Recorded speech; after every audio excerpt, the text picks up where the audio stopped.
racing now. I wish I win from last. A spectacular TJ win. Giga kick down the outside, wins the Everest. Shinzo and Ryan Moore have drawn clear to win the Golden Slipper. With Tim Gilbert and Julie Snook, this is Racing Dreams. Wow, how good's that? A brand new opener, Jules. How you going? A brand new opener for a brand new show, a brand new season, Timmy. We are back, Racing Dreams, the Everest, because the countdown is on. I know you love a countdown. 49 days. Absolutely. And you know, it's the butcher, the baker, the candlestick maker can be on this show.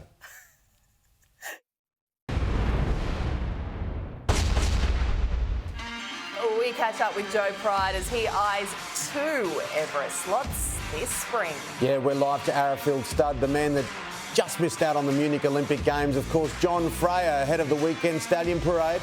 And can slot holder James Harron conquer Everest for a 3rd time with star sprinter Giga. This racing update is brought to you by Bet365, the world's favourite online betting brand. Imagine what you could be buying instead. It's great to have your company on Racing Dreams. It's great to be back and a very exciting time of the year with the Spring Carnival just a couple of weeks away. Daily Telegraph journalist Shane O'Cass joins us from the newsroom. Good morning to you, Shane. It is so lovely to have you on the show with us this season. Well, it's great to be here, Julie. Morning, Timmy. As you say, Julie, 49 days to go until the big one. Look, there'll be a lot of slot holders watching what's been happening at the trials and certainly what's going to be happening in the races in the weeks to come, because there's only 4 horses that are confirmed runners in the Everest, so we've got 8 more slots available. I'm sure these slot holders would have horses as possibles and probables, but look, you don't want to leave it too late and be left without a chair when the music stops. Oh, absolutely. That happened to me a bit at parties, as you'd imagine. Even at blue light discos, I missed out a lot. Don't you worry. Never got a dance. But let's have a look at the Everest field as it stands at the moment. Okay, well... Because we've got 4, as you mentioned. Giga Kick is back in with James Harron. Marzu, apparently, according to Peter Snowden's, put on 45 kilos and looking fantastic. There we have it there. And, think about it, of course, is there with Joe Pride. We're going to hear more from him. And I Wish I Win as well. Well, I think the 2 horses that are most likely to win the race are already there. That's I Wish I Win and last year's winner, Giga Kick. They were certainties to make the field. I think John Massara's strategy of booking Marzu for 2 years in a row was a good one, because, look, he's a very tradesman-like horse more than a showman. He's very consistent. And, look, whether he's an Everest sort of a chance to win, I'm not sure, but he'll probably beat more horses home than beat him. And with the prize money structure the way it is, that's all you really need. So, look, Marzu's a very reliable horse. I think Giga Kick is still the horse to beat, but I Wish I Win. The sectionals that this horse can run at the top level off a fast pace, I mean, it makes him an absolute, genuine top 2 chance. Mm. And Shane, trainer Matt Smith might be making his Everest debut. There's a little bit of chat around this one. Well, yeah, Matt's got Buenas Noches, who's a horse that won his debut at the midweeks at Canterbury. It was very impressive, and that was only 12 months ago. And we're looking 12 months and 2 weeks later. He's being talked about as an Everest horse, and I think he should be there. I mean, he's run second to Giga Kick, beaten a nose in the Danehill Stakes at Flemington, and obviously Giga Kick's an Everest winner and is favourite to win this year. You see, Buenas Noches won last week in the Show County. Now, obviously, he wasn't 100% wound up for that race. He's got grand finals to come. But the way that he did it, albeit against horses that people are saying are inferior, which is all well and good, but it shows that he's back, and I think that's all that Matt Smith would have wanted to see. He's a beautiful horse. He's proven at the top level, not necessarily Everest level, apart from the Giga Kick run. But look, I think he should be there on the day. I mean, if he's not in the top 12 sprinters at the moment, I'd be very surprised. Look, for people in the Racing Dreams family, and we are a family, we've been here for a while now, looking at you, this is Shane O'Cass on TV debut, and he's absolutely nailing it. Nailing it. 10 out of 10 from every judge. Now, I will ask you this next question, because we're starting to see these Broadway acts come back, and that trial during the week with Marzu, with Nature Strip. How good does Nature Strip look at 9 years of age? He looked fantastic, didn't he? I mean, that's how nature strip trials. He's been doing that his whole life. I mean, you'd expect him to do that, but the fact that he did it is obviously a great positive for Chris Waller. He just looks so good on the move, the horse. He's a 9-year-old now. Look, I don't like to say, it's quite disrespectful to nature strip to say that he has to prove himself to get into the Everest field. I mean, he's been in the last 4 of them and he's won 1 of them. But look, it's not a lap of honour for the horse. He has to do something next week in the Concorde, which I think he will. But I'm sure Chris Waller, even though he'd have a fair idea of how the horse is going, there's nothing like race pressure. And to do that in a trial's all well and good. It's very encouraging for everybody. But look, if he didn't run well in the Concorde, he could be in a little bit of strife. He could miss out on the run. But if he runs well, he's such a proven horse on the big stage. You couldn't imagine an Everest without nature strip. Well, speaking about Everest winners, Classic legend is entering a new era in his life. He has retired this week. Les Bridge saying he doesn't believe we really saw the best of him. Well, that's right. I mean, despite the fact that he won $10 million and he won an Everest, he just had a few little problems, mainly with the tendon, and that's a trait, sort of plagued him late in his career. He went to Hong Kong, didn't quite work out for him. But look, the main thing is the horse is well. He's going to be very happy for the rest of his life. Kieran McAvoy's got a property at the Central Coast, and he's going to take the horse up there. He'll be obviously very well fed, and he'll be ridden every day. Kieran's got little kids that love the horse, and apparently he's got such a great nature that look, even I could probably ride him. So he's going to have a good life. That's what he deserves. And gee, was a good horse. That Everest win was one of the best. Oh yeah, and the confidence of the wily trainer before Les Bridge saying he'll just win it, and a beautiful, beautiful racehorse, and great to see that he's going to end up with the McAvoy kids. They're a great gang. Now, Black Caviar welcomed her foal to Autumn Sun this week. Yes, well, look, I don't want to show up anyone's age, but Black Caviar's 17 years old now, and this is her 8th foal. I mean, it was only just like yesterday that we were watching her going around in Royal Ascot and beating Haylished at Randwick, but there's a lot of expectation on this young horse, obviously. His mother was a champion.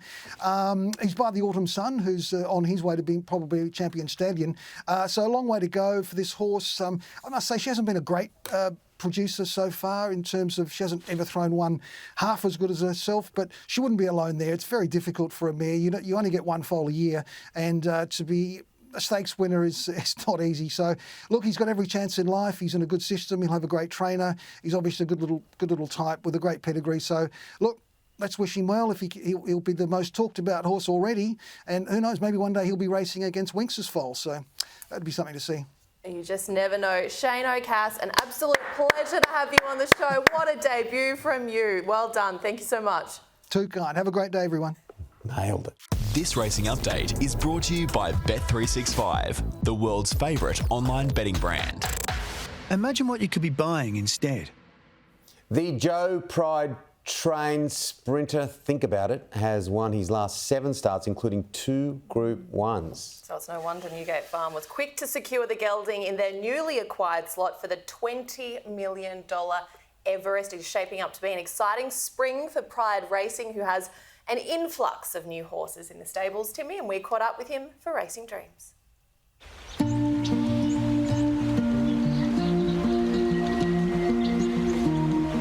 I don't think I've ever sort of come into a spring carnival with this much depth in the team. A lot of good quality horses, and you need that because things go wrong. I don't think anyone sort of saw this coming. Racing's in a great way at the moment. It's never been a better time to be a trainer, to be an owner, a participant in general. Very exciting.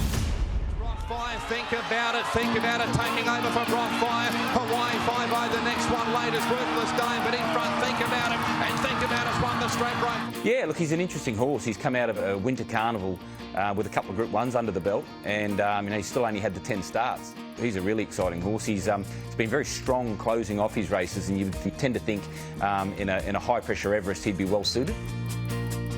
The whole way through, even from his first start, he really showed he was a pretty exceptional horse.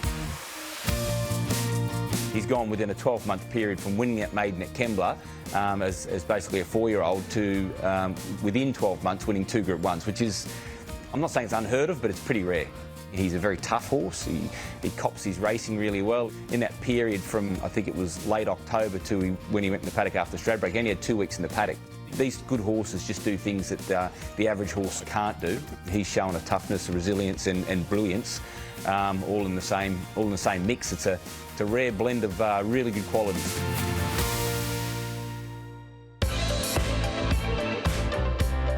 Private Eye's got some serious attitude and sass about him. He's pretty unique and he knows exactly how good he is. There's a confidence and an air of arrogance about him, but I love that in a good horse. Really happy with him. A horse who ran second last year. Strangely enough, a horse who doesn't seem to be as good in the autumn as what he is in the spring. He's won an Epsom in the spring, he's run second in Everest, he's won the Nature Strip as it was last year, and just at this time of year, he really starts to hit his straps, and I don't think this year's going to be any different. I think this spring will be him at his very best.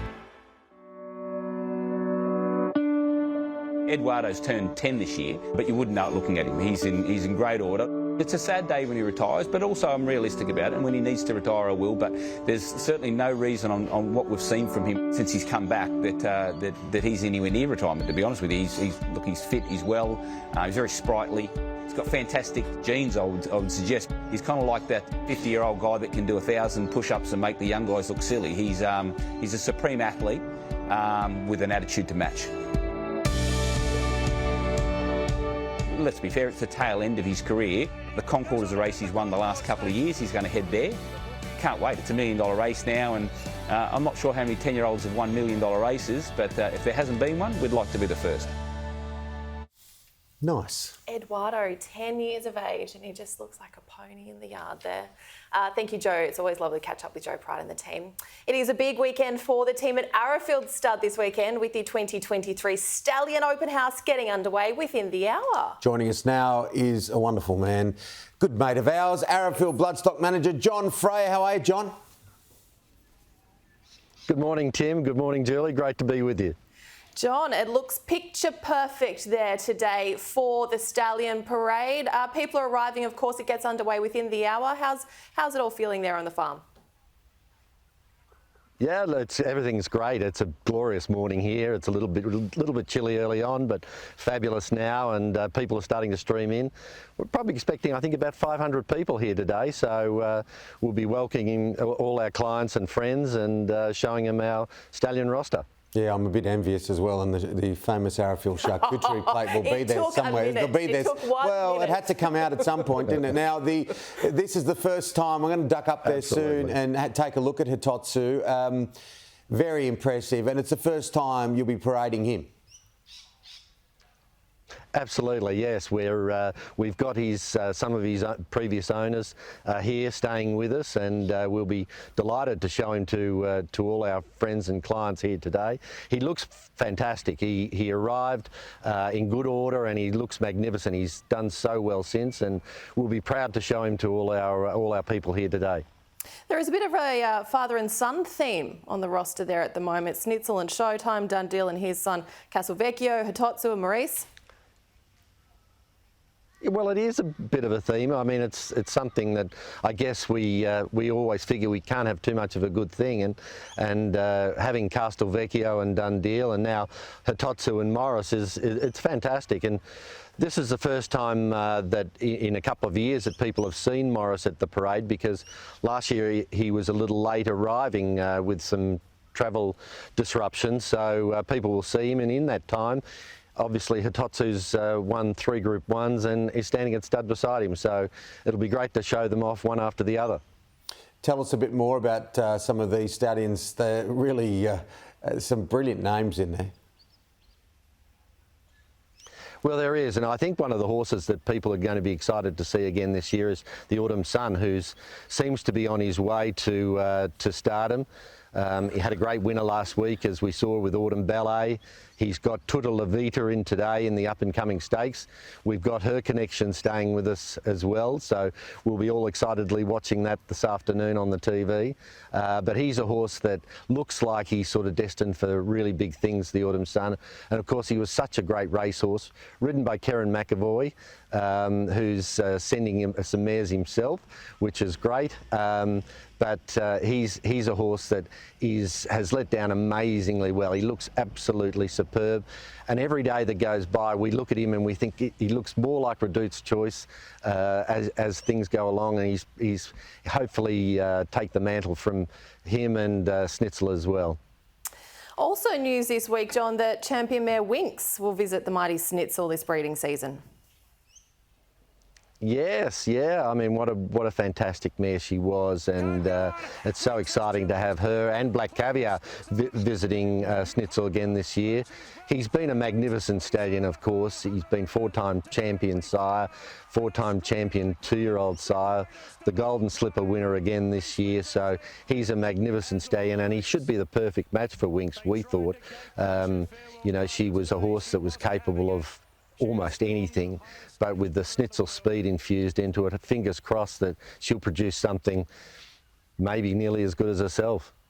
What about Marzu? Hearing from Peter Snowden during the week, put on weight, trial beautifully, and your boss, John Massara, took the decision to go twice with Marzu last year and this. Well, we did, and I understand that he has. He's thickened up tremendously, and I think Peter and Paul are hopeful that he's in for a big campaign. But we took the view that he was a type of horse that was relatively immature last year, and that he would only continue to improve. And I think hopefully that pays dividends, because this might be really his year this year. He's a horse that was seasoned last year, went into the race, ran a brilliant race to run third, and hopefully he can go 1 or 2 better this year. And Tommy Berry has been secured to ride him in this year's Everest, which is great as well. What's the feeling on the ground there, I suppose, during these parades, John? Because there is so much talk about this spring carnival here in Sydney. Of course, the prize money has increased to $20 million Everest, a $5 million race dedicated to the King now. It's just an extraordinary spring ahead of us for the next 12 weeks.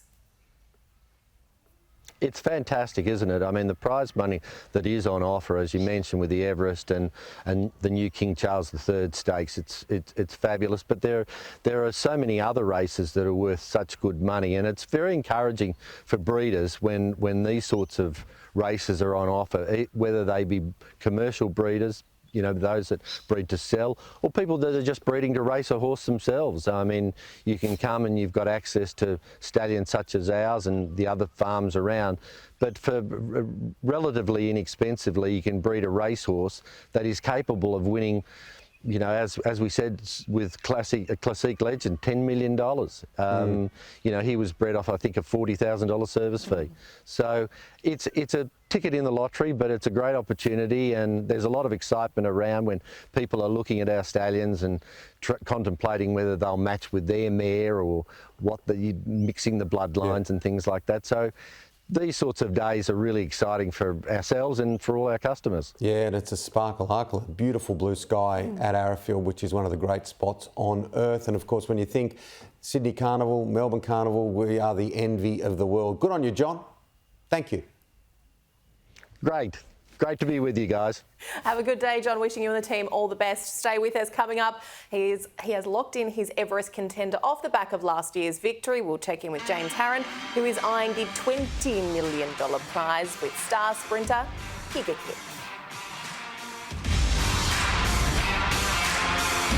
Well, it's a huge few months, of course, not only for us here on Racing Dreams as we return, but of course for the Australian Turf Club, and their newly appointed CEO joins us in the studio. Matt Galanos, how you going? I'm well, thanks, Tim.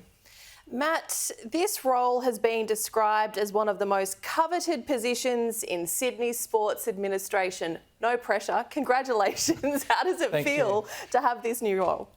Oh, look, I really think it's a great privilege to lead such a club, be involved with the people that are here. You know, it's just been a bit of a whirlwind these last couple of weeks, but really excited about it. And expanded Sydney Everest Carnival is approaching. We're only a couple of weeks away. And obviously the highlight, the Broadway act of the Sydney Carnival is the $20 million Everest.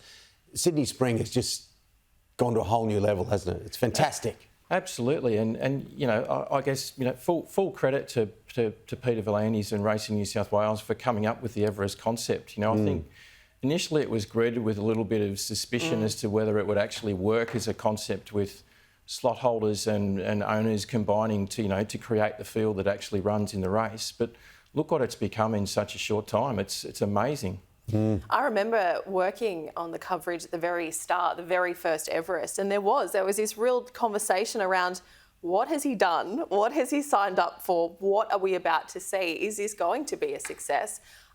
I don't think anyone could have anticipated, you know, look at that crowd from last year. I can't believe they're putting the referendum on the same day. 46,000 people at random. I was one of them. I ate my body weight in prawns. It was a fantastic. But you look at that and day. you look at the crowd it's now attracted. It must just feel like a bit of a whirlwind for everyone internally at the ATC as well. Oh, it's been great. It's an absolute, you know, it's phenomenal success, and, you know, yeah, the atmosphere on that day to be a part of it, and just the roar of the crowd when the gates opened for the start of that race. I don't think you'll hear anything like that or see anything like that anywhere else in the world. No, absolutely. Look, I'm a proud Westie. I've got my desert boots on. I love Rosehill Gardens. We're there today, and the Golden Rose, the Golden Eagle, huge focus on Rosehill as well. Absolutely. I mean, the Golden Eagle as a race, again, it was a unique concept when it was first conceptualised, but it's starting to establish itself out there, and, you know, it's attracting a quality field each year. And our hope for the Golden Eagle is that it gains the same profile and status as the Golden Slipper in autumn. So, you know, we're really focused on growing that day as well. I know a question that I am asked a lot, and it seems to be asked earlier and earlier each year, is about ticket sales. Is it your husband saying, what time's dinner? Yeah, well, that's a whole nother conversation. Is ticket sales for the carnival, ticket sales in particular for the Everest, I've jumped on the ATC website, they're already going because people are so interested to get out there. Is there a plan to facilitate the more than 46,000 that are wanting to be at the track? Well, we're always looking to, you know, find ways to grow our hospitality spaces and, you know, create more space. So it's something that we're working through, and, you know, we've got plans this year to add some more areas so that more people can come. So yeah, there's no restriction on being able to get there and have a great day. You know, and we're getting there as time gets closer, and by the time we get there, it'll all be fine. It'll be Mickey Mouse. Yeah, there was a clever new spot, and I spent a bit of time there last year, just at the back of the Theatre of the Horse, which it really was fantastic. That's where all the prawns were consumed. Also, when you look at the Spring Carnival, there's opportunities for everyone, and the horse, as we know, is the feature, this beautiful, beautiful athlete. And it's so important, isn't it, that we recognise and reaffirm equine welfare through all of our conversations. Absolutely. I mean, it's something that's at the forefront of everything we do every day. You know, we're very conscious of making sure that, you know, our training facilities, our racing surfaces, our stabling, you know, that they're at the highest quality. And, you know, we work very closely with anybody who's involved with, you know, horse movement and interaction with the horse on a race day and in training to make sure that they have the best possible conditions, the best possible care. And between Racing New South Wales and ATC now, you know, we actually dedicate 1.5% of all prize money specifically for horse welfare, and that's for the horses during and after they finish their racing career. Yeah, we were just saying actually to see the likes of Eduardo racing on Nature Strip at these ages, 9 and 10 years of age, that's a real credit to just how well they're cared for. And these horses are the best athletes. They are treated better than some people at home. Like Absolutely. It's incredible the care that goes into looking after these animals. Yeah, absolutely. You know, we have times, or I think trainers allow you know, their owners to come out and see the horses in the stables, and they are absolutely treated like royalty in terms of how they're looked after. Every aspect of what they do from the time they arrive to, you know, track work, race day, you know, they're absolutely looked after to the best possible care. Finally, and not least importantly, I don't know how you sleep because you've been in the studio before. We've talked about your books. You're a fiction writer, The Adventures of Dane Thorburn. We're coming up to Father's Day, and ironically, he's on a horse for the book 4. Look at it, there it is. Look, it's great fun. It's an outlet for me to explore another part of what my character and what I can do. And yeah, look, this is the fourth and latest adventure, and Dane's confronted with another series of challenges that he has to work through. And it's great fun to write. It's great fun to see the reaction of people who enjoy them. Yeah, good on you, Dane Thorburn and the Stanthorpe Rebellion. Good to see you, Matty. Thanks, Tim. Thanks for coming on the show. Thank you so much. Well, 2 weeks out from last year's Everest, if you recall, James Harron was yet to announce a horse for his slot. He was right here. We kept asking him. He didn't have an answer. Then it all happened. He locked in the talented 3-year-old gelding, Giga Kick. Yeah, I was sitting next to him at the launch. He's a good friend of mine, and I did not have 1 cent on Giga Kick, which wasn't very clever. I caught up with him for Racing Dreams. So, James, can't wait for the spring. So exciting. Yeah, Just weeks away. You can really feel it in the air, can't you, Tim? And we've seen some super horses come out in trial the last couple of weeks, and still a few more to come. But yeah, it gives you that excitement, anticipation to see what's ahead. Obviously, the Everest is the big goal. Let's get a little nostalgic. Let's look back to last year. Can you give us, in your words, nearly a year on, what that was like, winning with Giga Kick? Oh, it looks so special. I mean, it's turned into such a huge event. The anticipation, the excitement just builds from literally the whole year, from when one ends to the next one, and the discussion, the planning, the negotiating, all those layers that go into it add to that huge sort of excitement on race day, and for Giga Kick to be successful, and it was just very special for everyone involved. Giga Kick down the outside, wins the Everest. The unbeaten 3-year-old's done it. Do you feel a little relieved that you don't have to go through the chess game this year because you've already locked Giga Kick in? Oh no, absolutely. It's because it is a chess game. It is a chess game, and there's a huge amount of discussion, and there's a lot of demand on the hot horses. So there's 12 slots, and there's an obvious 3 or 4 horses. So you can imagine the competition on those, and it's nice to have locked away what we believe is going to be a great chance again. How would you see the difference between when Red Zell won in that first year, which you had, and then to Giga Kick, which was 6 years later? Of course, this is the 7th running of the Everest. It's quite remarkable that we've come so far down the road. No, it has come very quick, and I think the race has grown into something no one could ever have imagined in such a short space of time. It's got the attention of everybody. It's got the attention of the world of racing, and I think that's just built from that first year, and it's built every year at a rapid rate. So goodness knows, with the new races announced for this year, and that excitement from not just Australia but globally. You're overseas, you're at Ascot, people are talking about the Everest. So it's just going to make it a very special year, I think, this year. Well, that's interesting because you've just been up in Europe through the summer months, well, their summer. What was the talk about racing in this country? Oh, I think we're the envy of the world with our prize money. I believe it's just got that excitement to it. It's got that depth. It's got that sort of ability to bring everybody into racing, and which is so important. And when they look at the prize money and they look at races like the Everest, it really gets people to want to come over here and have a look or invest and get involved. So what about some of the other horses, young ones, ones that have had a little bit of time out on the track already this spring? What are you looking forward to? Yeah, Tim, we've got a nice team around us. Obviously, they just come back and started trialling now. We're looking forward to a horse like Introducing, Butch Cassidy, colt we've got a lot of time for called Mexico, and a few fillies and mares to keep an eye on would be Argentia, who's kicked off her preparation really lovely, and a filly called Kundalini. So both of John Camilleri. So a nice team coming out. We've got some exciting races coming up, and hopefully we'll be there. From a 2-year-old front, the yearlings from last year, which just turned 2 on the 1st of August, they'll be trialling shortly, and there's a lot of excitement and anticipation for that every year, as you can imagine. How would you put your emotion at this time of year? Nervous, exciting, some sort of combination of all of that? Yeah, I think certainly a combination.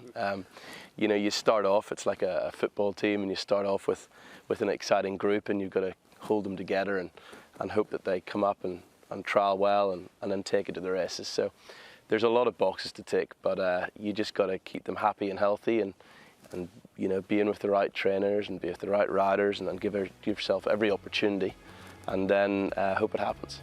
They're beautiful, aren't they, the athletes? We've got a few here just chewing away.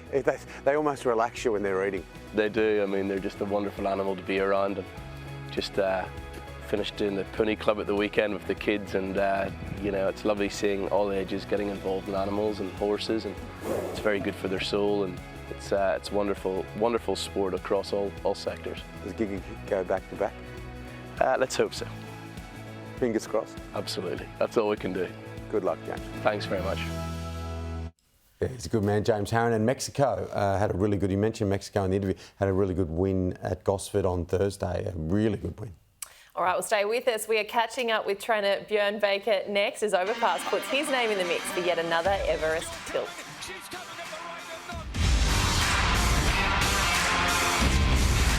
Oh, we're back. It's so good to be back. We're loving it, Jules, aren't we? Here for 12 weeks. 12 Great weeks. to have you on board. Well, for a trainer, having one horse in the Everest is a thrill. Having two in the world's richest race on turf takes it to a whole new level. Timmy? Björn Baker had both Shades of Rose and Overpass in 2022. This year, he is very hopeful of being there again. And, of course, Overpass trialled during the week. And he joins us. How are you, Björn? Good morning. Thanks so much for having me on. Great to be on. And no, it's an exciting time of the year. Things are starting to warm up, and even Overpass, we hope we can get back there this year. All right, let's talk about Overpass. Of course, trialled earlier in the week with Nature Strip, the likes of Marzu. How's he come back? How did he pull up from the trial? And what is the plan for the spring? Yeah, I think he's going better than ever. He had a very good autumn. Of course, he went over to Perth and won the Quokka. And then he came second to Giga Kick in the Doomben 10,000. And I thought it was a very good trial on Tuesday. We weren't out to break any records, and he travelled nicely. Josh was very happy. He said his breathing was very good, and he recovered nicely. So he will have another trial on the 5th of September, and then he'll go to the shorts first up on the 16th, where he ran a close second to Nature Strip last year. So hopefully, if we haven't got a slot prior to then, hopefully he can cement a spot after that, and I'm confident he will do. Is the phone starting to ring, Björn? Not as much as I'd like it, but I think a lot of people are in the same position. They are just holding off trying to give them, I guess the slot holders are after the best possible chance as well. So I think once the horses start to go in the next few weeks, I'm sure he'll be up towards the top of the list. Something that we love about you is you wear your heart on your sleeve. We know exactly what you're thinking at all times on a race day. How was that Everest experience for you? Because you looked like you were just having such an incredible week. Yeah, it was great. It was the best atmosphere I've ever experienced on a race course, and it was very special to have two runners in the race. And I thought both of them ran well. Overpass wasn't beaten too far, and Shades of Rose was a close 8th. So it's great just to be involved, and I think Sydney racing is the best racing in the world, week in, week out. Every week's competitive, but really the Everest has taken it to another level. What about Arapaho? Yeah, unfortunately, he had a bit of a setback. He had a temperature last week, so he's a little bit behind where we would like to be. So, well, definitely, there's a lot of possible spring targets for him. And maybe even we look at another big race on Everest Day, the King Charles Stakes. It's short of his best trip, but who knows? So who else is on the radar in your stables this spring? Oh, well, I had a very good winner of the Murwillumbah Cup yesterday called Waddy Goes. That was his 3rd win in a row. And, of course, he's now eligible for the big dance on Melbourne Cup Day worth $3 million. He is a horse that's improved out of sight this preparation. I think he's going to be a big player in that. I've got another very good horse for Derby called Osmosis. he's won 2 from 2. He had his first proper gallop this morning, and he's come back better than ever. I think he's a star of the future. I think this time next year we'll be talking about him for the Everest. I think he's very, very promising. I think he's got untapped potential, and even having a horse in the stable like that is very exciting.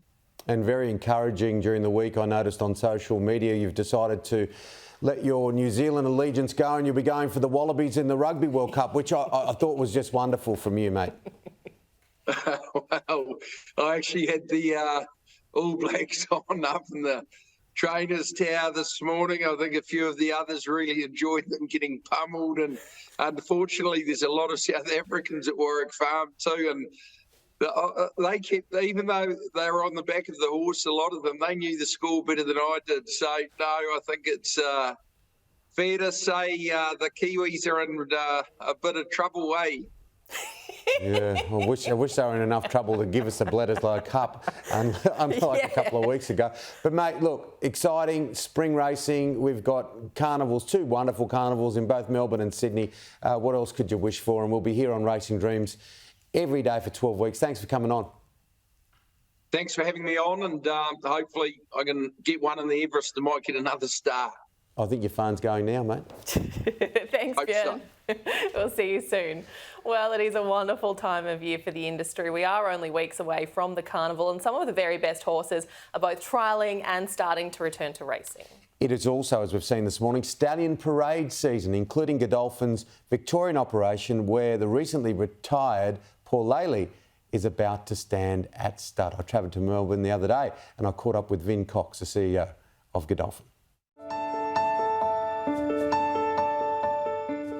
So Vin, look, just looking at a beautiful racehorse in an amazing setting. This is extraordinary down here. Oh, it is, Tim. Northwood Park, where we are here, just out of Seymour in Victoria, is, in my view, and probably a little biased, one of the prettiest farms in the thoroughbred world. It sits here on the Goulburn River, beautiful eucalypts all around the property, but here we have some magnificent thoroughbreds, and not least this red-headed bloke behind me in Paul Laley. Yeah, he's always been such an impressive-looking horse. And the thing is, people see the blue, they see Godolphin, they see Darley. Can you give us a little bit of an explanation about how it all works? So we're a racing breeding operation, so we breed our own horses and then race them on, and it's a sort of a whole of cycle approach to it. Most breeders in Australia breed commercially, so they breed to the market, to the yearling market specifically. We breed to the racetrack. And so we don't sell anything. Well, we ultimately sell stock that are excess to our needs, but our model is a race to breed, breed to race model. I know that equine welfare is very important to you and the business. Tell us a little bit more about how your organisation approaches that very important space. Yeah, we have what we call the Godolphin Lifetime Care Program. So we have a whole of life attitude to all our horses, whether they're geldings or mares. Most mares end up in a breeding program of some variety. A lot end up in our own program. Others we get the mares in foal, sell them on to other breeders, and they therefore look after them from there on. We also, with our geldings, some we sell to other racing areas and jurisdictions and trainers, etc., and they race them on. But we take an interest in where they end up, who trains them. We follow them on the racecourse, whether that's in Western New South Wales, Northern Queensland, wherever. We like to see how they go, and we keep in touch with the owners and things like that. So, and then once they finish that racing career, we like to see where they go and if they end up in other equine disciplines, whether that's showing, dressage, eventing, whatever. I had a good chat with James Arkin, who's one of Australia's elite international show jumpers, who, this is a few weeks ago on Weekend Edition on Sky News, who was competing at the Ekka, and which was a fantastic initiative from Racing Queensland. And they had the retired racehorses on the Monday with the show jumping. There was a couple of Godolphin horses yes, there. There were. We were up there. We're up there supporting some of our old Godolphin alumni, as we call them. And we had 2 horses competing, and it's just great to see and just to hear the journey that the horse has been on since we owned them. Get to know the people that are competing with these horses. There's the background, and they just love telling the story. So, it's a fun part. It's a fun day to be a part of, and full credit to Racing Racing Queensland wanting to get that mass participation and mass ownership of thoroughbreds off the track. Well, away goes Animo now from Hinge. They're followed then by Moonga. Fangirl rattling home, but Animo launches his autumn assault. People that love racing, and if you love racing, it gets in your blood and it never leaves. So people are passionate about the storytelling, and it's just royalty here. Street Boss, of course, the sire of Animo, right there. Yeah, no, he is the father of Animo. So Animo's journey started here in this breeding barn. And Animo, from a Godolphin perspective, you know, we got the mare in foal, we foaled the mare down, we raised the foal to a yearling stage, we educated Animo from a yearling through that foundational education onto the racecourse, went through all our racing stables, won 9 Group 1s, the most prolific Group 1 winner that Sheikh Mohammed or Godolphin's ever raced anywhere in the world. And now he retires to stud. As a horse that everyone in our organisation's been involved with. So lots of people in this industry will know this horse. She's Colette, fantastic racehorse, and just about to foal down. Yeah, she is. Up until Animo, she was the horse that won the most prize money for Godolphin Australia. She won the Golden Eagle, she won the AJC Oaks. Really classy race mare. She won the Group 1 Empire Rose at Flemington. And at the end of her racing career, we put her on a plane and sent her up to England. And she had a date with Dubawi, who is the best stallion in the world. And she came back after getting in foal. And she got back at the beginning of this year. And in fact, she's due to foal today. But she's probably a little way off yet, being a maiden mare or mare having her first baby. But an outstanding race mare, and it's nice to have her back here on Australian soil, in foal of the best stallion in the world, and we're very much looking forward to seeing the foal and ultimately getting that foal on the racecourse. And here comes Colette. Colette is winding up with a big run. Ice Bath going through the middle. Ice Bath and Colette. Ice Bath, Colette. They hit the line and Colette wide out. Colette, I'd say, has just won the Golden Eagle. And of course, there will be another 2 stallion parades at Darley this weekend in the Hunter Valley. Such a beautiful farm down there. The chance to see 9-time Group 1 winning champ Animo as well. He'll be paraded there as part of the stallion parade along with Bivouac, Exceed and Excel. A great day there for the Godolphin team. So their first parade kicks off at about 10:30 and then again at 2 o'clock this afternoon. So a very big weekend in the Hunter Valley when it comes to the stallion parades. Yeah, stay with us. And I know a lot of people have been waiting for this, ladies and gentlemen. This is the only reason they watch. The male model from Miranda. He's joining us ahead of the San Domenico Stakes at Rosehill Gardens. See you soon.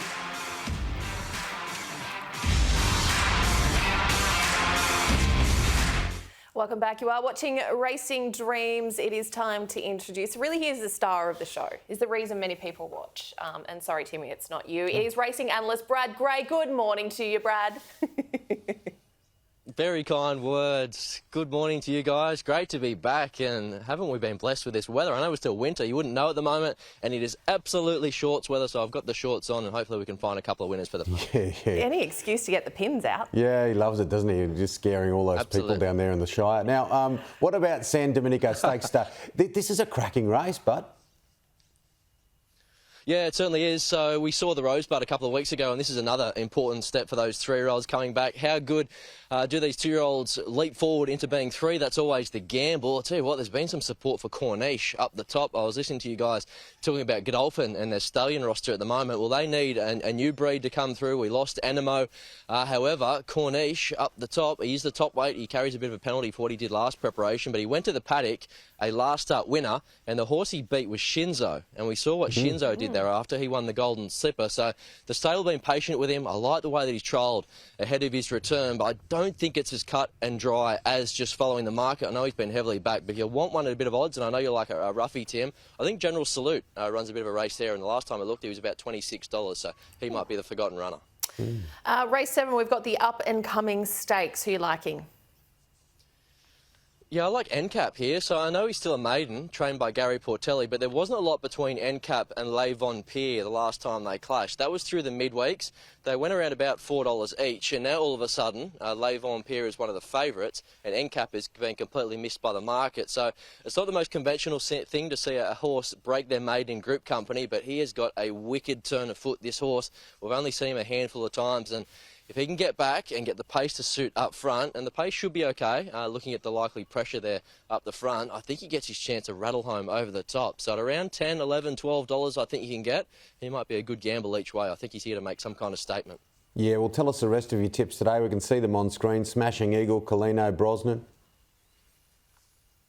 Yeah, so best bets for me, race 5, number 2, or race 5, Smashing Eagle there. I think trained by Joe Ryan, Sterling Lakes, the stable in for a big day, I think. They've got a really strong team as we march towards the carnival. This is a last start winner, Smashing Eagle. He's going to give them all a head start, but he's another horse with an outstanding turn of foot, and he's just in such a good vein of form at the moment. I think he finds the right race to go back-to-back. Race 9, number 12, Glint of Silver. I like what he did at the back end of last campaign, where he's matching motors with horses like Pericles. He bumped into that same horse there last start. I think he's trending the right way. Third up, no weight, no excuses.